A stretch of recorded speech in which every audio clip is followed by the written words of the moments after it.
Katie, thanks for coming on the podcast. Welcome to the Accidental Entrepreneur. And I had the pleasure of being on one of your um, video podcasts with Trevor. We were talking about, what was it? Eat your own brain, bring your own brain. Bring your own brain and talk about leadership. Yeah, right. We were talking about leadership. Good. Okay. So I know that you are locked down and quarantined because you were out visiting people and you're in New Jersey like me, but maybe we can talk about not just the stuff you're doing, but a little bit about your background, um, and how you got into why you do the women leadership thing, a little bit of guide us along the path, I guess. Sure. So I started out as a high school history teacher on the north and south side of Chicago, were my favorite 6 years of teaching.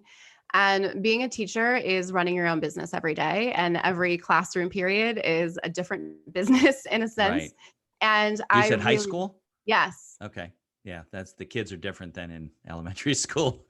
Got to deal with Yes. them like anything. Yeah. And you can throw them out if they're bad. That's always good. So, I loved to ask them to step outside so we could have a conversation, because that was a little mini negotiation. And that was my favorite, because we were going to walk back in that classroom. Both of us were going to feel like we won. And in business, that's the best feeling, when both parties walk away and feel heard and seen and also get what they want. Right. So I loved teaching. But at the end of the day, though, you're the teacher. You're going to win that negotiation regardless of what happens. Well, that's the part that they just don't know that. That's the fun part in going into a negotiation. But also, if I have to throw them over to the principal, then that means I couldn't successfully negotiate that. Right. Then you're going to have problems next time. Yes. And on the south side of Chicago, you lose your job if you do that enough. And so I actually was the lead teacher. Really? Even they didn't have tenure or something like that?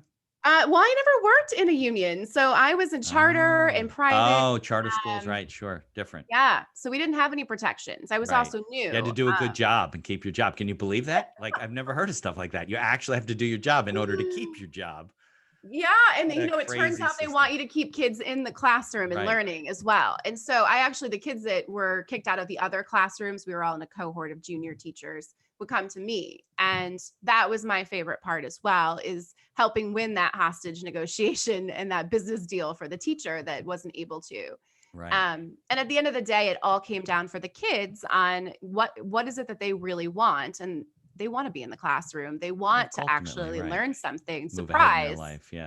Yeah. So I enjoyed it. I bring on all the kids. Yes, I guess technically I win. I did. I mean, when kids got kicked out, I was like, listen, I got a paycheck. You went home for 14 days and I had a vacation because you were suspended. So I 100% won there, but there's a different way we can win when you. Yeah, because that doesn't really help the kids. I remember I had a high school, the high school, junior high, but definitely a history teacher. And she was tenured, right? Because of public school. She was a crazy person. So if you like got in trouble, you did something in class, she would say, Mitch, can you come out in the hall with me like you would do? And proceed to scream at the top of her lungs at you. And everybody in the building would hear it because she'd be out in the hallway. You don't ever do. And it was just, and nobody else did that. She was the only teacher that would do that, but everybody knew. I forget what her name was. And probably don't want to say it on the air anyway. She probably passed away. This is 40 years ago, but crazy. But that's what tenure does to people. It makes them crazy. So I don't disagree with that. And I had some really crappy history teachers that were all football coaches. I don't know how they got this degree, by the way. It's not an easy degree to get in history. You have to write. But I knew I did not want to be that teacher. And so when I found myself my last year, my third school was all white kids in wealthy rural area. I left Chicago. I didn't want to be that teacher. And I also had put on 60 pounds as a teacher and walked into my first CrossFit gym and changed my relationship with food and really disrupted my brain, business as usual in my brain, and had some intense conversations. Like I would be at a party and think about those cupcakes the entire time I was there and how I wasn't going to have one. Right. And I would celebrate those victories of not having them. But man, that was a battle that had to be won. Yeah. Yes. Yeah. But you need to focus on it. There's a lot of people I know that, not a lot, but a lot of people I know have weight troubles. And it's really a challenge. You got to, like you said, you changed your relationship with food. You can't just diet. Diet's yo-yo stuff. You always relax, And I think how you change a bad relationship is you get rid of the things that you don't have a healthy relationship with. And so some people say moderation, But I've dated a guy in moderation before who was pretty toxic. Like I Didn't saw work. him and then I didn't, and then I saw Right. him and then I Just didn't. real bad stuff. For me, Unhealthy. yeah, getting rid of, and then I found out some of the health problems I had were tied to some of the foods I was eating. Yeah. So it made it much easier to stay away from dairy when you realize, oh, this is causing some IBS and acne. Oh yeah, And I got the same type of issue. I think most of the chronic health problems we have are at least significantly affected by our diet and the processed food foods is we thy eat. medicine. Yeah. Absolutely. The crack And sugar we have and everything, you know. so I eliminated all of that stuff, but I did it slowly over time. And when I did one thing, I lost weight and I changed. And when I did another thing, and it made it addictive to the Right. point where I was excited about what else can I eliminate.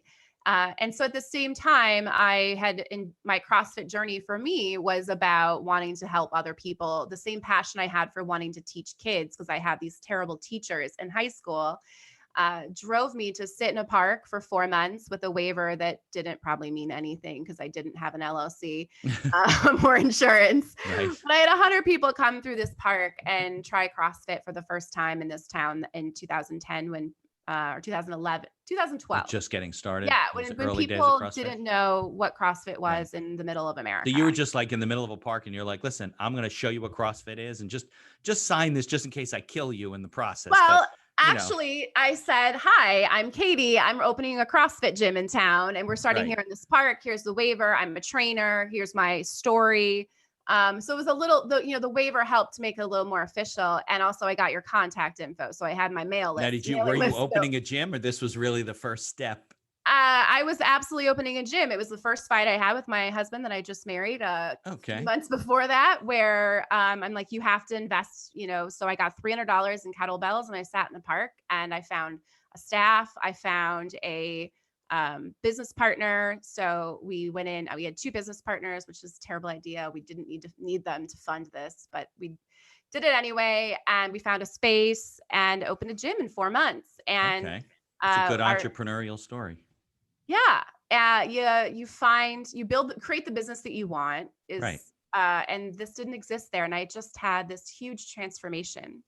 And by the time we opened the gym, there was a 16-year-old girl who had joined and she lost her own 60 pounds and was headed into her senior year, a homeschool kid, she had friends outside of just the homeschool friends that she had. She built a community of people that were cheering her on. Nice. It was just beautiful to watch. And it was the classroom experience I had when I was teaching in Chicago, just with adults this time. So we opened, and in the first month, we had all of our bills paid. We opened with 32 members and we needed 30 to be in the black. So if you have a dream and you really are able to bring people along with you that believe in it, we knew we needed a bigger space to grow, but we also didn't really have the money to do so. Right. And that's when you find out who's really an entrepreneur, like who's ready to take the leap and say, we're going to do this. And so my third business partner left. And to be fair, the business plan was in my head and not on paper, but I shared it and it was a good one. It worked. So we moved to this 10,000 square foot facility that we couldn't afford. They took it down to the foundation. The man that owned it and his son was an architect in Chicago. And so it was a project for him in front of his building. He was an engineer and owned a lighting company. And so for a year, we got to watch them build this place, knowing we need to grow our membership. What are we going to do to afford this? And relationship building is so important in business. And I had approached 3 members who had been with us through the really, really cold winter. We didn't have heat that went above 65 degrees because it was an old bread. Yeah, but you're going to run around, so it's okay. Right. We only had a toilet that was, no showers. It was cold. It was a garage. But they stuck with us. And so I approached them and asked them if they wanted to be a lifetime member and invest in the gym with their membership dues up front. Okay. And my business partner had been gone for 16 months, becoming a famous athlete. And so I'd always made a joke about Congress and how Congress should be like NASCAR and they should have to wear suits with all of their sponsors. That's a great idea. It would offset the national debt. Yeah. We right? can Like auction off their and all those sponsors sponsorships. have to go towards some of the Sure. tech. I would love, right? I love this idea. And so we did that for our gym. So we needed a rig in CrossFit is what they call it. And we had a 90-foot one. And, Henry Ford, if you want a car, you can have it in black. Right. Well, everyone only did this in black. So we said, let's give these people their own colors so that when Sam Dancer is lifting his 450-pound back squat, you've got a bright orange Kill Cliff logo in the background. And so we sponsored out all of our equipment. We got this, and then we worked with someone who just wanted to be a part of this project to get a great deal, and brought in some the Special Olympics, which was where I got my next itch for nonprofit. We brought in the Special Olympics and rented some office space to them, as well as our chiropractor, and we had some physical therapy running out of there as well. And so the gym was beyond, I think, when you CrossFit. So when people think about, particularly in coaching industry, niching their business or who do you want, we found our niche and then we expanded because you need additional revenue streams. You right. need, particularly living in rural America where there's only so many 30-year-olds or 20-year-olds that can afford your gym and want to work out there. Sure. Yeah, that's brilliant. I mean, that's a good message and a good lesson for people. There are ways to figure it out. You said, okay, well, we got to bring in more revenue. How are we going to do that? We're not going to, maybe you couldn't borrow or whatever. You didn't want to borrow. So you said, listen, we can help other people and make money to support the gym at the same time. That's brilliant. And I'm sure there's a lot of different business models that could do something like that if they just thought outside the box a little bit. So I call it kind of the B Corp model. And the B Corp?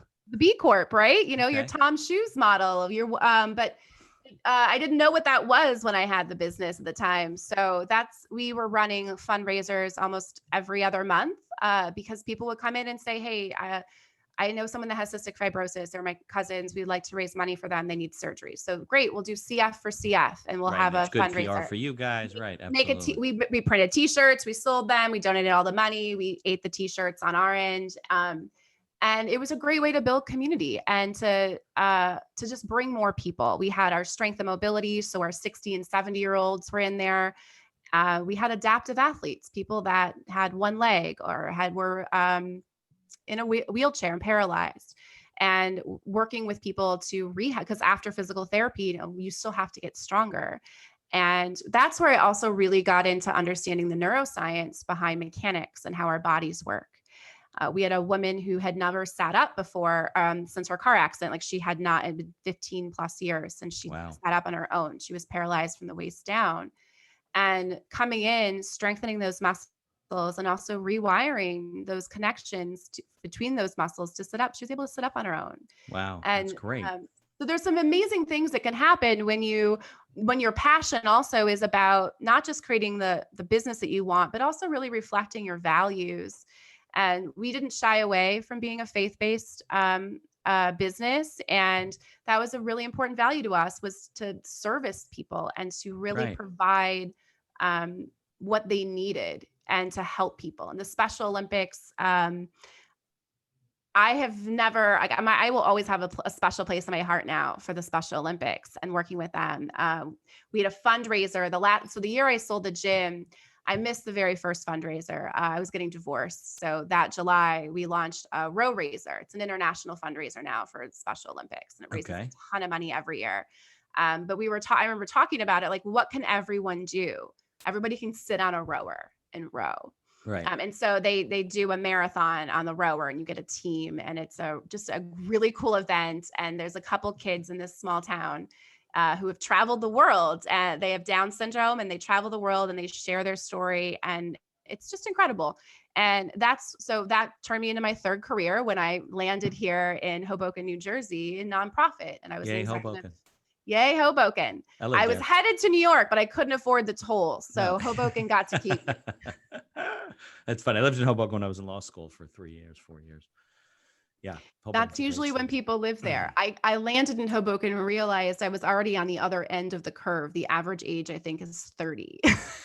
Yeah. Well, it's a fairly young town. When I was there, all this building and renovation it hadn't happened. The waterfront was like parking lots and dumps. There was nothing there. I lived in a building, I think, that's not there anymore. They ripped it down, put up a new one. But I lived in the shit building before. But Hoboken was fun. I mean, it's a great town. It's a It great was. change. Yeah. It was, It's yeah. Are you still in Hoboken? no, I No. didn't stay there long. I moved to the Heights, so I worked in Hoboken. But living there, I like a little more culture. I like um, a neighborhood that's more vibrant. Jersey City is the most diverse city in the nation. We beat Queens. Yeah. And so the food's better and the people are friendlier and Yeah. No, there's a whole revolution going on in Jersey City.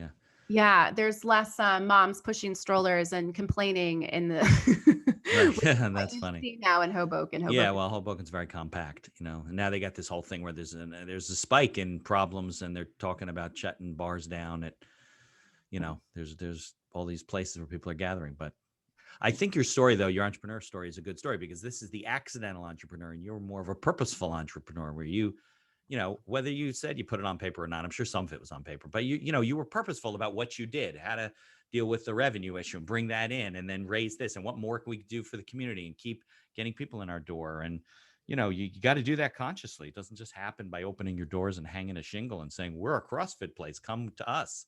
You got to grab them by the back of their neck and drag them into your place. I mean, that's the way it works. Yeah, and it was purposeful in that when I wasn't sitting in the park, I didn't have a job. So I left teaching early because my father-in-law had passed away. And so I would sit in Panera Bread, of all places, and watch videos on CrossFit gym owners, like 3-2-1 Go Project had so many free resources out at the time. And again, faster. These places that CrossFit's been around since the 90s. It just took a while.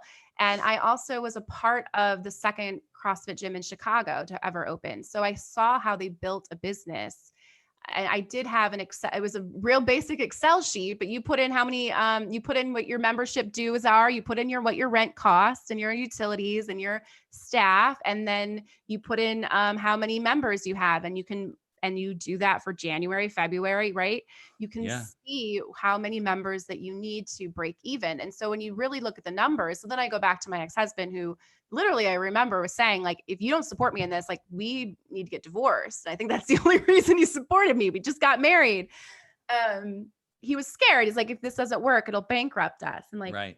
so, well, here's the numbers. We need 30 friends with $125 a month that want to work Right. out in the best facility in town with the most knowledgeable coaches in town. Like, these people I met in the park. One was ex-Army, and that's where he found CrossFit. And he also had some additional certifications in kettlebell work. And another person that was there was a volleyball player at the college who also, which I played tennis at that same college. And she was a CrossFit. She had done CrossFit in her volleyball and wanted to coach. And she was a physiology major, whatever they get when they're going to be personal trainers. And so you bring all these people together, and it's intentional. So when we press go on this, our rent was $1,000. Yeah. Well, 30 So by 1,220 is $3,600. So that's not a big margin. yeah, right. And that was the beauty of the CrossFit gym model as well, is I didn't have rowers when I first opened. Right. Right? You don't have to have everything, but the people there have to be the best that you've ever met. And if you've ever met personal trainers and you've ever done any work in the gym, that's what brings you there. That's Yeah. what keeps businesses alive during a pandemic, is those relationships, the knowledge that you bring, and your ability to share it and make people feel comfortable. Yeah, absolutely. So did you shut down the gym at some point after your divorce or? No, so I sold it to my business partner. It's still there. Okay. So part of my business plan originally, we were Q Town Fitness, doing business as Q Town CrossFit. Okay. They pulled out of CrossFit actually before Greg Glassman had his tweet. And if you follow what's going on in CrossFit, there's a bunch of people that have left. There's a lot of, he was an affiliate model. So there's no quality control. And it's interesting. I think what really lives in your leadership with CrossFit is judgment. Okay. Right? You walk into CrossFit's judging themselves as the elite. We're forging elite fitness. We have the Right. fittest Right. people. We All have the these best tough coaches. mutters, whatever they call them. You get a little bit of judgment there. And so a lot of times business owners are so busy judging other business owners or what other things are happening around them. Like when we had a CrossFit gym open after we were open for a year, my ex-husband and another business partner were always like, oh, look what they're doing. Like they were always keeping an eye on what was happening over there. But that doesn't matter. We know that if there's multiple bars in town, like on a same corner, that they will have more business versus if there was just one bar, like Right. spreading the No, because word. people want to go to a place where there's more bars. Right. And so now there's more opportunity. This is a big town. So if you live on Starbucks one model. side of the town, right? If you live on one side of the town, you're going to go to that CrossFit gym. If you go to this side of the town, we actually ended up being on the same side of town when we moved. But you're also talking about, I can only have 500 people in this gym. When I did my market research as well, like you mean at one time? No. Or that was like the whole membership. So you like could that's have like your whole like you knowing right, how many people come and go. That's like the right. max number, right? So I needed less than 2% of the population of this town to join my gym. Okay. Like right. That seems doable, right? Exactly. And there can be two of you. So that was never a concern for me. So I had the foresight to also think about when we don't need to pay our $3,000 affiliate fee anymore, like what do we want our business to be called? So they're now called Q-Town Fitness, and they've moved to another location. And but the business model was turnkey ready. So the downside of getting divorced is having a business partner that also has foresight and says, "Ooh, let's do a hostile takeover and get this real cheap." Oh, really? Yeah. Well, people take advantage of situations. It happens. And so outside of me running payroll and then having to show someone how to do payroll, I mean, the place was turnkey ready. And that's also just a sign of you're an entrepreneur then, is you're not working in your business, you're working on your business. Obviously, yeah. And so in 2015, we were already looking at putting together an online program. So when the pandemic hit, which I don't know what they're doing these now, but that would have been in my business model for years. And I would have been fine closing my doors. I would have just been able to roll my members into that online programming that already existed. So right. That's the additional revenue streams, I think, is also where people like, that's when you realize, okay, I'm an entrepreneur now. I have multiple revenue streams and my business is kind of bulletproof in that sense. Right. Okay. So then, but what are you from this area? Is that what brought you back here or? No. So get divorced, moved back in with my parents because which was in Chicago. Outside of Chicago, a couple hours. And I'm like, do I go back to the city?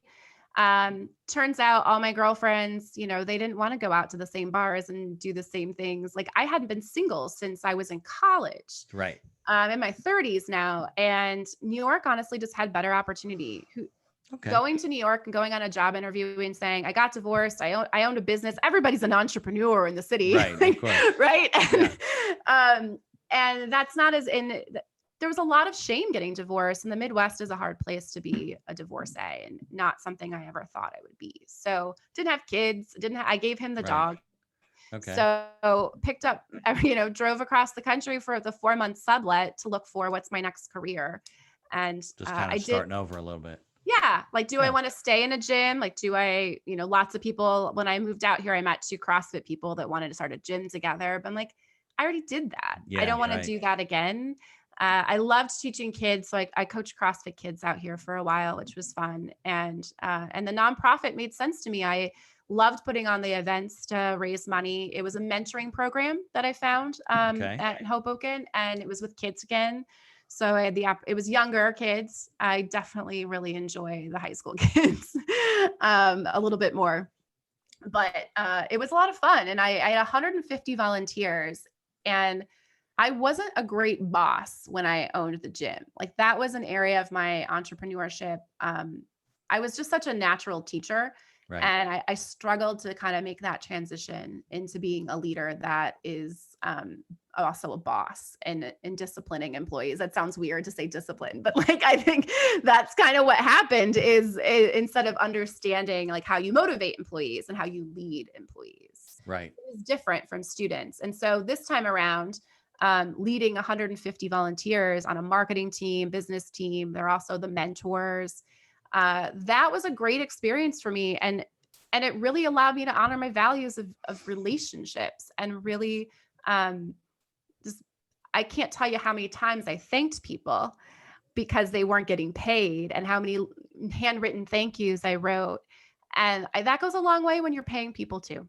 Right. So this was a nonprofit company you started, or you were running events So for somebody? I was their first paid executive director. So it was Okay. very grassroots. And I did have a part-time employee when I started, and she was a mom. And so she just had given birth when she went part-time. I'm like, so, you're working in a nonprofit. I see what you make. This is not going to make or Right. break your bills. So Exactly. I ended up doing the program directing and and I had an assistant that helped. And then the rest were volunteers. And I did that for 3 years. And then I transitioned. I wanted to look at a bigger budget. I also wanted to get back into schools. And Okay. so I became the director of development at a school in Hoboken, and was ready to raise my first $1 million since they've been around for So 40 private school or charter private school or school. Yeah. private school? Okay. Yeah. And was pretty excited. I had a lot of success, and COVID hit. And well, before COVID hit, so I woke up in January and said, I'm going to start a business again. Okay. Right. In between, Not knowing what's going on in Wuhan, China. not knowing, right? Right. And when I left my last year owning the gym, I hired a life coach, and Okay. she actually was getting certified, and she was the Special Olympics director. And so it was part like doing her a favor, but also I had some goals. I think as business owners, we need to have coaches sometimes to help us look at our Yeah, whole lives, because we're definitely. so pigeonholed into our actual life and what we're doing in the moment.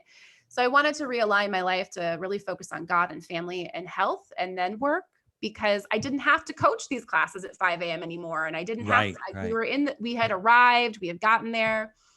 And the life coaching for me was life changing, because we never talked about my marriage, but I did all the things in my life, and there was still that this isn't the right fit for me. And so I knew I wanted to be a coach again. I was coaching weight loss and transformational coaching for people, and helping people build those new neural pathways to Right. say, this food is not important to me anymore.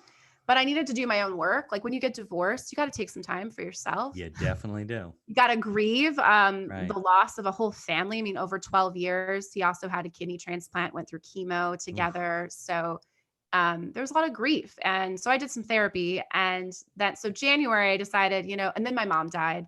Oh. So I spent, This past January? no, she died. It'll be 2 years in June.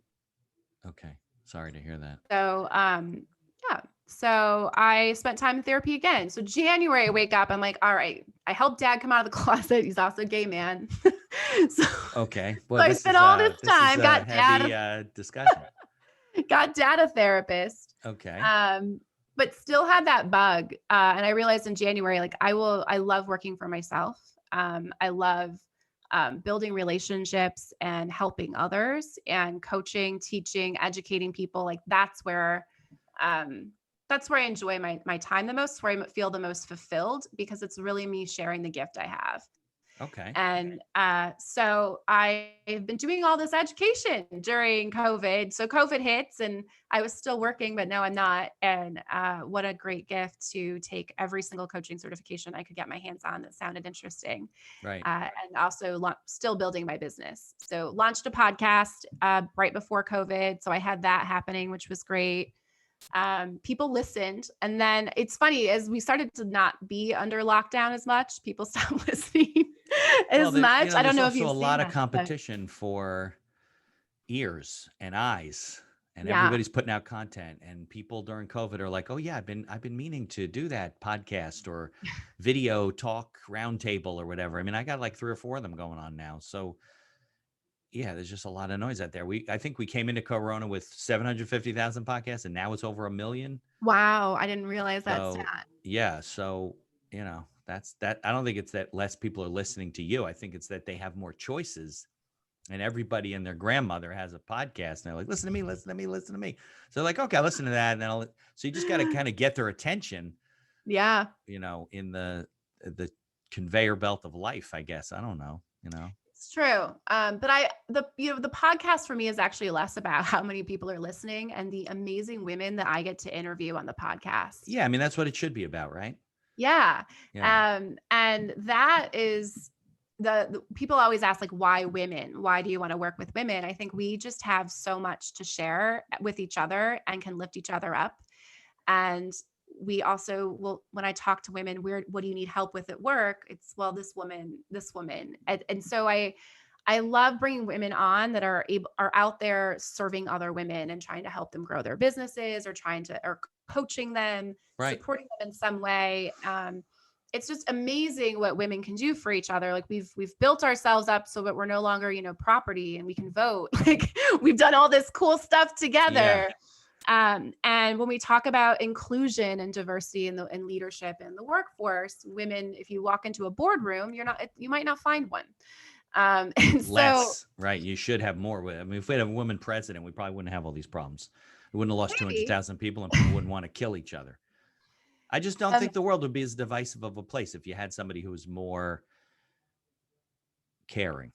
Now, I'm not saying a man can't be caring. I'm just saying that women are better at it in a lot of cases. Well, women actually have larger nurturing, prefrontal right? cortexes. That does not surprise me in the least. When I get home and my wife said, "Oh, who'd you see today?" "Oh, I saw, my friend Mario or whatever." "What'd you talk about?" "I don't know, nothing. I don't know. We just talked." "Well, you must talk about something."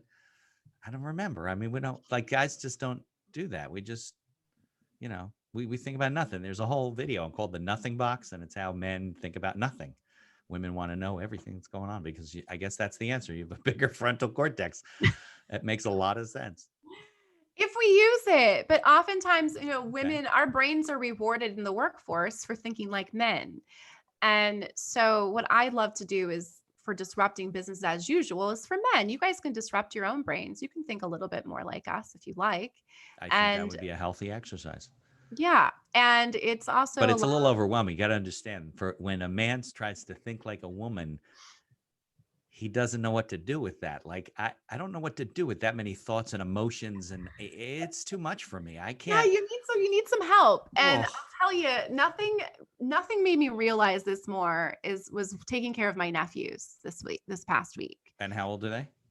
They're under 4 and So under. little kids, little boys. Yes. Okay. The 4-year-old will turn 5 on Thanksgiving, Right. and watching dad interact. So what you can't be with runs your life. He Okay. agreed with me. And so if you can't be with emotions, and what you see when these teeny humans have their teeny tantrums and have these really like emotions, is that dad wants those emotions to stop. Right. Right. And when I hang out with them at the park and they have these teeny emotions, if you watch them, within 2 minutes, they're gonna, like, they've self-soothed, they've gotten it out, Right. their They anger's move on over, to the next and they thing. move on. And so Right. if you can be with those emotions for a couple minutes, everything goes back to being good. And also that child has taught themselves how to be with an emotion so that they don't have to suppress it later. So that's why it's hard. Little girls, we let them cry a little bit longer sometimes. These are all boys. And Right. and No, we boys got to toughen it up, and you come on. It's not that women are emotional, and that's probably a healthier way to live. So, men move on from things. We don't remember. We don't have, obviously, because of the size of our brains, but we don't have memories of long time. My wife could tell you things that happened 15 years ago, like it's happening now to her, and I can't remember past last Tuesday. I make a lot of lists. It's just well, not. Yeah. I just don't carry it with me. Maybe I should. Maybe I can't. I don't know. when we think about thinking like women, I think oftentimes we're talking about using our right brains a little more. Yeah. Right. No Right. question about it. And so there's a way that you can pull yourself into your right brain, writing poetry. Sit down and write a poem. You're going to work Right. that side of your brain. Comedies, where I prefer to spend some of that time, and writing jokes like that will also Okay. There's tap a little into that hobby there. Yeah. creative side of your Open mic brain. night, right? What's that? Open mic night. Open mic night. Yeah. Um, and when I coach clients, women actually will struggle with this as well. And these are the clients I tend to find. And those women tend to be depressed, have anxiety, Yeah. and don't feel they've desensitized because those emotions were so strong and they were hurting them. And so they've desensitized themselves to them. Right. Yeah. It's And funny how that works. it's interesting when you try to pull them into the right brain and to shut off the logic side for a minute, and how it will either push you into a panic attack or for this particular client now that we've worked for a while, she'll say, I feel my brain wanting to go to this place of panic. And then she shifts herself and she's like, but I'm okay. Right. And we sit with that moment, and then we get to pull into a metaphor, and like amazing things happen. And we're able to really kind of play with emotions in a way that we weren't able to before. Right. Well, because bringing she that. realizes she can make conscious decisions. And you said, listen, you don't have to be the passenger in the car. You can drive sometimes. It's not Yeah. frightening. And I think that, 90% of the stuff I deal with, and I interview people all over the world, and they're all kinds of different backgrounds, 90% of it is self-awareness and conscious thought. Like a lot of times we just don't know that we're stressed out because that's affecting us, or how we're talking to our spouse, or what we're doing in the classroom, and how it's affecting other people. And when you point that out to somebody and say, hey, it's okay to feel that way, but it's not going to kill you. It's not, it's not that frightening. And then it happens a couple of times. They're like, oh yeah, you know what? It's not that frightening. They get empowerment. You get empowered. So I Yeah. think a lot of that is, that's what coaching and therapy is all about, right? I like to take that a step further though, because it's not just it's okay to be with that, but it's also to look at what's valuable here. Like what 10% of this is something that you need to know right now Right. and You can mean learn. like, what can I get out of this? Yeah. Like even Yeah. Corona, right? I mean, there's silver linings all over the place with this stuff. It's sad that 200 some odd thousand people died, but we've connected all over the world now. We have relationships and friends. I have a thing this afternoon with friends in London. I'm talking to people in Australia and Singapore and Vancouver and all over the United States. But I never met them. I have a whole group of attorneys down in Florida that I have weekly meetings with. Never had that before. So, but you got to find them, I guess, right? Yeah. I said in 2020 I wanted to travel. And Oh, you're doing it now, zooming I around the world. absolutely, well, so I'm traveling all over Zoom, right? And Yeah, the people I've met in my coaching classes that I wouldn't have met if I was taking them in New York in person. right. It's been incredible. The podcast, it's just been Yeah, the absolutely world is incredible. connected. I've had people on my podcast from all over. Actually, my London group. So interestingly enough, one of the people from London went to Malta for a little while. I don't know if you know, Malta is like this little island in the Mediterranean off of like Greece or Italy or something like that. It's a separate country, tiny little country. So she's there for whatever reason, teaching, whatever. And she took us on a Zoom tour of Malta. Like we're all in the meeting. I couldn't be in the group, and now I got to watch the video. But you know what I mean? You couldn't have done that before. Could you imagine if this pandemic happened like 25 years ago, or we had dial phones and kids couldn't do remote learning? Yeah. Craziness. But I guess timing is, things happen for a reason. They do. And when I think about my timing, everyone's like, ooh, how's it been starting a business right before a pandemic? I'm like, I'm not a gym owner and I'm not a teacher right now. And those are two really hard places to be if you live Yeah. in Could you Jersey imagine? City. For anyone listening that's not in Jersey City, like our gyms just opened like 6 Right. weeks ago. And Oh no, them and restaurants were the most challenged. Yeah. yeah. And being a teacher. And so when I was teaching, like I wanted to be in administration because I do believe like leaders, that one person absolutely makes or breaks a school. Yeah. I know this from administration. And I don't know that our principals and our superintendents, the ones that are really pulling the strings, quite fully grasp the challenge they have as leaders. Totally not ready for this. Totally Definitely not not ready ready for this. Yeah. And what's hard about that for them is if you are a you get to the point where you're a superintendent. My great grandfather was superintendent.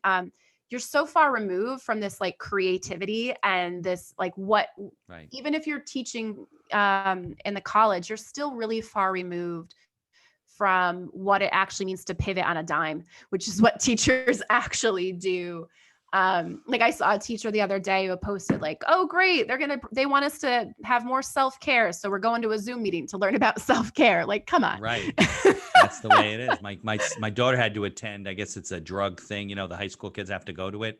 She's a freshman, whatever. My daughter, and even my senior, they do it every year. It's probably a state requirement or something. So it was a mandatory assembly. You can't go to school. So it was on Zoom. She's sitting in her bedroom. I mean, the world has changed, and teachers weren't really ready for it because we teach a certain way, and we educate the teachers to teach a certain way in the classroom in person, which is a great thing. We just weren't ready for this to happen in 3 months instead of 15 years. I mean, just wasn't, it's difficult. Yeah. And I don't This is probably why I didn't take the route, because superintendents have their own people they have to answer to, and the governors and everyone that's Yeah, making it's the decisions, administration. It's which not is teaching. exactly why I left, because I realized as a leader, I would never be able to impact change. I would just become the man that is telling you what the state says or what the Right. federal government says as they continue Sad, but it's to get frustrating and more probably just the involved. reality. Yeah. Yeah. But if I was a superintendent in charge of my budget, like I would look at professional development. Like, what were we going to spend on this? Can we get some teachers a massage? Can we get Right. them extra subs? Like maybe the teachers need to call off sick more days. Like what I I just my hearts go out for teachers right now as they're trying to still love what they do. And I can't help but think of all the teachers that don't love what they do, and just how much more difficult that is. And I It's know there's hard. a lot of them And out their there. kids are with them. So they're teaching. My kids are going through this. So they're teaching and they got little kids. The kids are pulling at their pants. They're trying to teach science in high school. And the kids going, mommy, I don't know, this isn't working. And okay, can you guys hold on a second? And this goes back and forth. And it's hard for the kids to learn and hard for the teachers and frustrating. I can't, Oh, yeah, I feel for them. I mean, it's not, look, as a parent, I'm not thrilled with what's been happening in terms of the quality of what my kids are learning. My wife's a math tutor. She's busy. She's ever been, because all the parents are like, oh my God, they're not learning anything. So, and maybe they are, but the parents are just worried. So she's making a fortune and she's working her ass off tutoring every kid that she can. But it's difficult when your kid isn't learning, and a lot of it's not, and just not the teacher's fault. It's, what happened today? We got up because of the storm. I don't know how big the storm was in Hoboken, but it rained here. The mhm. internet went down to our school system. Now, I don't know what idiot has one line coming in somewhere that connects the entire district, but the internet's down. So the teachers can't get into the system to get their materials for the day. School closed. No school today in Westfield, New Jersey, because some idiot pulled a plug, or there's one connection to the internet. Isn't that the whole point of the internet, that it can't go down because there's multiple, whatever. So that's what we woke up to this morning. And I think, but we could have a whole nother episode about public education and frustrations. I had a guy on my podcast, Jeff Gargis. He's got a company called Teach Better, and they go into districts and teach the teachers how to teach the students better, more like, not necessarily grade wise, but more at the speed in which the kids learn. I don't understand the whole thing, but he came on and, we talked about, but I want Yeah. to get back to something you said before. And that is, you talk about right brain versus left brain.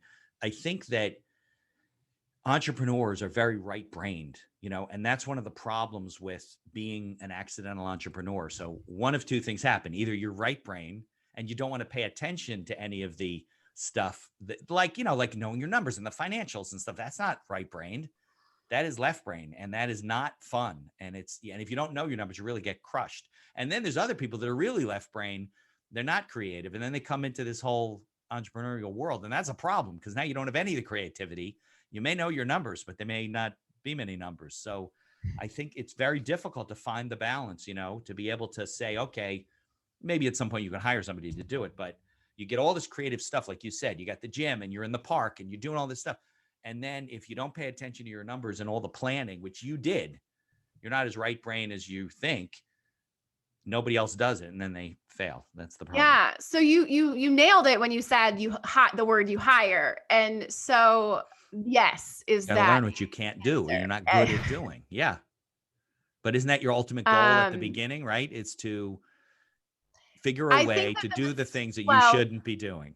yeah, I think you have to spend some money to make money. And so you have to realize you're going to have a CPA your first year of your business, period. Right. Because you are going to, they're going to tell you to get QuickBooks, and maybe you hire someone that's certified in QuickBooks. Now I can Right. figure out QuickBooks, No, but a bookkeeper, somebody who puts it all but into you categories, can and hire not, a bookkeeper, you and shouldn't be bookkeepers doing that yourself. Yeah. absolutely. And so when we talk about left and right brain, what we now know with MRI and the imaging that we can see is that people aren't just left and right, right? We A both little bit we of have both. all of it. Of It's course. and it's not that You'd be brain damaged if half of your brain right. didn't work. Yeah. And We they know both that. fire all the time. What we do know, there's this road in between them, and I don't remember the technical term. No, but I know it's the little ridge in the middle. Yep. And you can thicken that. And the thicker that is, the quicker you can go back and forth between your left and right brain. Thickening is better. Yes, you want to have that. You want to have a really good road that you can travel back and forth from very quickly, because your nervous systems that you use are two separate systems. And so when you can to shut them off and hop back and forth is the idea. And that's Right. really where I want to work Strengthen that. on. Yeah. Yes, and meditation is how you can do that. And you're going to build your neuropath. You're thickening your prefrontal cortex, you're strengthening that as well. And then writing the poetry, if you need to develop your right brain or more, is a way that you can work on it. Um, but I think for me, I never thought of myself as this like numbers person, this like math person. No, you're a But creative type. I understood that things had to be profitable. I understood that the whole reason I wanted the gym, in addition to I was losing my passion for teaching, was my ex-husband had a kidney transplant and kidney failure. And I was like, we're not have kids yet. Like I was literally thinking so far the future of what am I going to do to support a family if he gets sick again? Yeah, Kidneys only sure. last 30 years. Right. I was making less than I was making my first year teaching in Chicago. I was making 30 grand at this private Wow. school. Yeah. And so part of that for me was, well, this is how I'm going to afford to live. And That if you don't know I your numbers, though, you may have nothing left so each that month. tiny little Excel thing I found, right? Like Right. my right brain did some Google searches. Like I was creative enough to say, when as a teacher, I would tell a kid when they asked me a question, JGI, like just Google it. Like Yeah. this is Oh, not there you for go. me. I like that. JGI. Just Google it. Just I Google just it. learned a texting like acronym. So when my kids ask me something, I just JGI. I think that's a nerdy teacher thing. It's Write not a that thing down. that kids say. It's So not a they probably texting won't thing. know it. LMOA, LMAO. Yeah. Yeah. But that LOL. Excel calculator showed me, I just had to put in my numbers and it showed me how much money or how many members I had to have and how much money I had to charge to do that. Right. And So, you're basically a subscription model. So you know how many people we got to add, and this is what's going to add. right. But you also recognize that, okay, we have a shortfall. Like we don't have enough people right now. We don't have. So what do we do to fill that? And your creative side said, oh, we could put people's signs on the equipment. We could do. I mean, how many gyms do that? They don't. None. So yeah, of course not. Because it's a good idea. That's why they wouldn't do it. So you got to be creative. I mean, creativity, I think, is a much better attribute. Like if you got to be deficient in one area, do it on the left side, because you go hire a bookkeeper. I know somebody does bookkeeping for small businesses, $150 a month until your revenue gets higher. She doesn't charge you more, Yeah. And so you go hire somebody to do that. The creativity stuff is very hard to hire people because you have to interact with them. You have a certain vision of how you want to do your business. You go work with a digital marketing company. You got to be involved. They're not just going to send stuff out to the world. You're not going to pay attention to it. It's your message. But Yeah. the left brain stuff, you can definitely farm out, Yeah, it's interesting you say that, because for people that are in a really left brain world, like that's where my advising and coaching is really helpful. They're probably the last people that would think, oh, I should hire someone Interesting. that's creative. But Right. the coach part of me is going to hold your mission, your values, your vision. And the creative side of me is going to offer you all these perspectives that you haven't ever thought about because you're living in your left brain. So financial places are some of my favorite, the financial advisors. To find those people and work with them? Yeah, well, so they're my favorite to talk to. I don't know if they want to work with me. That's the funny part. Okay. Because they're not, when they test to become a financial advisor, they're not looking for innovators. They're looking for No. executors, Right. right? And but here's the problem is that then they get people that they on paper say maybe they should be really good. They have this really strong why, because that's what they always coach to in that area is what's your why? Focus on your why. But the system that they're supposed to execute, like how it's just not working for them for some reason. Right. And that's where having someone that can help coach you in a more innovative way to figure out, well, how can you make this system work for you? Right. So it's an interesting industry because they don't reward that right brain. Well, as a matter of fact, the compliance obstacles make it very difficult to be creative. You Yep. can't, you got to, they're looking up your ass every time. They have things that monitor your posts in LinkedIn and a keyword. They go, wait, you liked Katie's that you can't do that. And I'm like, what do you mean? She just said she was at the park having a sandwich. I liked her picture. So there's these systems that prevent you from being or stand in the way from you being too creative.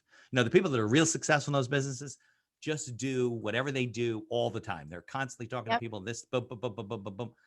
and they're not creative about it. And that's so it Yeah. to a certain extent, it's hard to be a very creative person in the financial business because of the heavy compliance issues. And so if you think about your entire life, then you're building these patterns in your brain that, and your brain is a reward.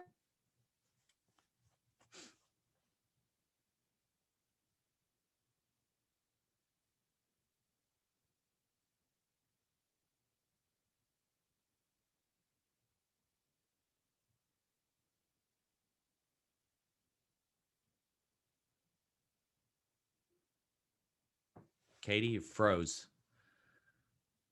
I don't know what just happened. No, I'm on the internet. Maybe you're on wireless.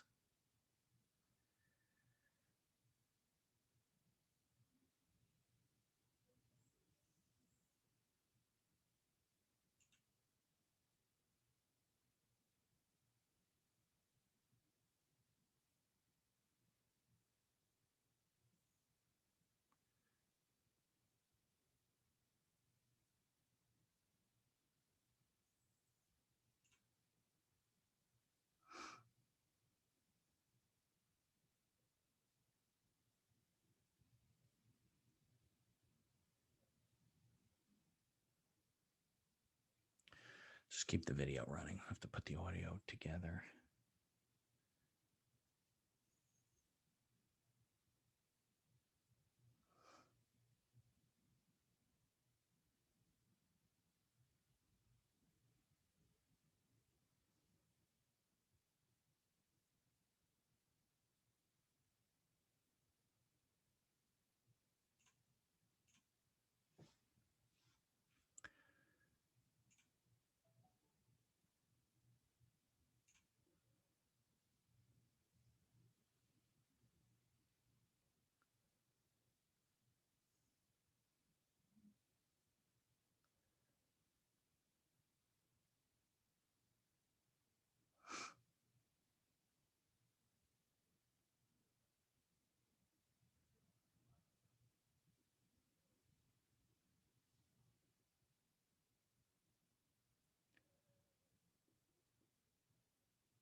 What happened? What happened with that? I don't know. I'm on a hard connection. I don't think I lost anything on my end. I just stayed on. I just kept recording. I'm just like doing things, hanging out. Did you get my email? I did not. Oh, I sent you an I was invite to just come waiting in. for my internet. I don't know. Oh, I think it must be on your end then. Yeah. Yeah. Okay. Well, you were in the middle of a sentence and then you were like, and that, and I'm like, Katie, Katie, Uh, do you remember what we were saying? I have to yeah. do Well, some editing to this episode. yeah. Sorry about that. No, We it's not were your fault. talking about the financial advisors' brains and how they're not rewarded for being creative. Right. And Yeah. so it impacts your life outside of your work because that creative brain needs to, if you're in a relationship, that person's going to want you to tap in and stop using your logic all the time and stop seeing things quite so black and white and maybe get a Right. little bit more gray. And your kids are definitely going to need that creative side and that playful side. And that's the scary part about habits at work is that you will constantly, if that's the only side that's being rewarded and being used, is that you start to lose it. Right. Yeah, that Um, makes sense. Sure. and Absolutely. what we know though now is that you can regenerate brain cells. So we used to think that you were born with all the ones you Okay. Well, get. that's hopeful then for me. Yes, neuroscience is like, nope, you can actually, your hippocampus and stimulated exercise will do that. You will regenerate brain cells and your neuroplasticity, you can create those neural pathways and you can build that. But you have to work on it. And so where I like to help people in that industry for coaching is like, I understand that you may not be performing at work, but I bet if we looked at some other areas of your life where we could tap into some of that creative side where you would see where you could reward yourself at work as well. Right. Right. Yeah. No, I worked in the financial industry for a long time. My dad's in the insurance business, and I work with a lot of financial advisors. And yeah, I mean, it's difficult. And I always wanted to be more creative, and you can't. You just get in trouble at work. Every time I see somebody do something creative, they don't get permission or this and that. And next thing you know, they're getting in trouble. Yeah. They're getting censured. They're getting fined. They're getting suspended. He's like, what did I do? Yeah. And so what was interesting for me to think about that is when the CEO of Wells Fargo comes out and says that, there's a lack of Black talent. I have curious questions as a coach. I'm You not going to think. judge you. I've got some curious Right. questions though. And one of them is looking at, well, is that because they're more creative? They're creative. Like you don't have what you require from their talent pool is not Right. necessarily what we have. Is that the same is true for women? I think about women in finance as well and how we're often underrepresented. Right. But And you that think doesn't, that's because he's right? I don't think no, he's right. There's not, absolutely not. right? No, There's not a lack of Black talent or female talent. No way. no, not at all. And so I think about, left brain, right brain. Like I could be that talented left brainer. Clearly my business was successful. So, but I can't, I'm not going to be beaten into compliance in the same Right. way And that it's you not going to might fit with the get way you people. It's work. not Right. right. It's that environment. So when we talk about company culture, what I see is, well, you don't have a company culture that attracts Black talent. You don't have a Maybe. Right. company culture that attracts women, talented women. So no, there isn't a lack of the talent, but there is a problem with your company culture if you want to attract that talent. Right. Yeah. You're not branding yourself or creating the environment for those people to say, hey, I want to join that organization. People are like, forget it. Yeah, I mean, I also think about how hard it would be for someone that's Black to be successful in finance, the way that people will treat them. Like, how is it? Do people want to do business with you? Yeah. They don't So give you a chance. I've talked to people that are friends like that were in that industry. It's like it's hard. Like I didn't have my picture on my LinkedIn page because that would deter some people from wanting to work with me. So there's a bigger issue. Yeah. But you have this very left brain person who says, well, here's the numbers, guys. There's just not a lack. There's a lack of talent. Right. Well, that's why you need someone like me to help you understand that no, there's plenty of talented people out there. You just don't know how to create a culture where they will be successful. All right, so let's talk a little bit about your video podcast, because I know you said that you were doing kind of a series, like you did Women in Leadership for a while, and then you started another series, didn't you? So I have the Outstanding Women Leaders, and then I Right. also have a Laugh, Learn, and Empower, and it's a paid content series for women. And it's I go through a lot of the coaching stuff. I educate a lot on the neuroscience of the brain. I pick different topics that you may want to work on. So, for example, anxiety is one of those topics. So, talking about here's a way to listen to this the next time that you're having this panic attack, and walking you through a meditation and a So visualization. that's not an interview style Mm-mm. content. Nope, That's it's a solo cast. Is that what they a call solo. those? I have no idea. That's a great term. I have no idea. I think um, that's what the kids are calling him. okay, a solo cast. Yeah, I don't want to do a solo cast because your Outstanding Women in Leadership you're interviewing women, Yes. outstanding leaders. Are you still doing that?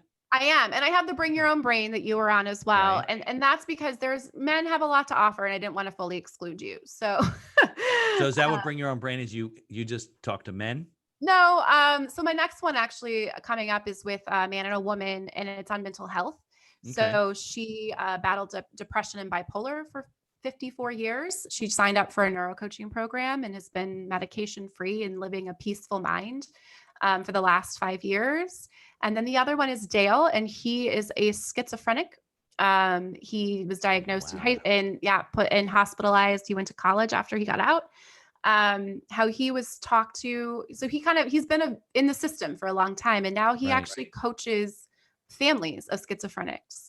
They're the forgotten victims where they don't understand. It's hard for them to navigate, and so he wants to help coach them. Wow. And yeah, he talks a lot about feeling like they told him his brain was broken like a bone when he first went into the hospital.